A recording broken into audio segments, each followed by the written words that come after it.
Balazs, thanks very much for coming down to chat to us tonight. We're going to watch a fair bit of your work in a minute, but my favourite first question is always breaking in stories. Can you tell us how you got started in fact, how you got started in the business? Okay, hello. Well, I knew very early on what I wanted to do. How early? How early on? Somewhere around the age of 10, I think. And I knew I wanted to be in film. I wasn't sure whether I wanted to be a director or a cameraman.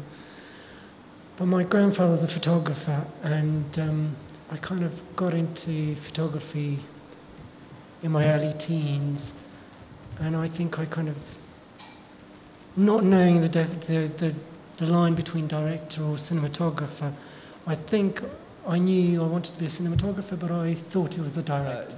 Do you prefer it when you have full control of the camera and the director just deals with everything else, or do you prefer to work closely with somebody who has their own ideas about, well, you know, the framing and the angles and all that? You know, it's I quite enjoy working with both types of directors, but what I do enjoy mostly is having a director that you have a strong collaboration with. Whether that's a director who's quite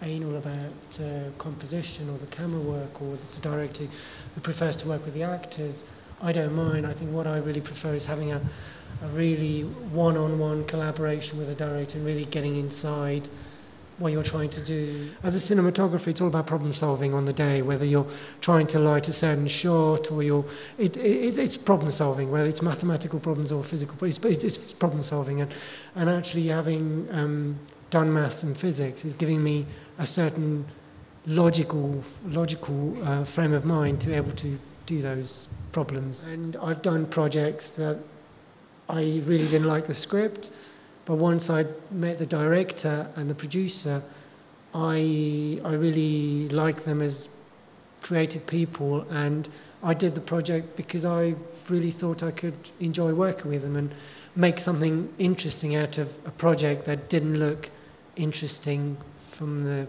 first appearances. I've also made a personal rule to myself not to really say no to projects from a script point of view until I've actually met the people that are involved. So I will always read the script and always say I'd like to meet the people, and then once I've met the people involved, that's when I'll make a decision whether I want to do it or not. Do you prefer working with storyboards or not? Or don't mind? I don't mind. I think storyboards I find useful at a prep stage when you're actually devising how to tell a story and when you're actually breaking a script down.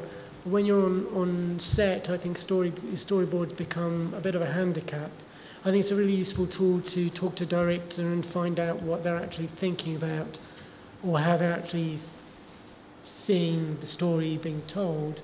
But when you're on set, I think you really have to tap into what the actors bring on the day with them, and just to be open visually to you know, it's the first time you see the scene blocked out, it's the first time you see it on location, it's most of the time it's the first time you've actually seen the actors playing out the scene. So I think it's really important to kind of keep your senses open to all those new things, and if you kind of bring a really regimental kind of storyboard to that, then I think it can actually handicap you, and actually it kind of shrouds your senses to what you should actually be open to. I think what cinematography is you're just refining your aesthetic taste in certain things and trying to kind of tune your skills of manipulating stocks and camera and lighting to suit your aesthetic sensibilities. Balazs came to this country aged 8 from Hungary, and a day after arriving in the country, speaking no English, went to school for the first time, an English school, and ever since has been chronically shy of talking. So we're very glad that he was up for coming and sharing his wisdom with us. So thank you very much, Balazs.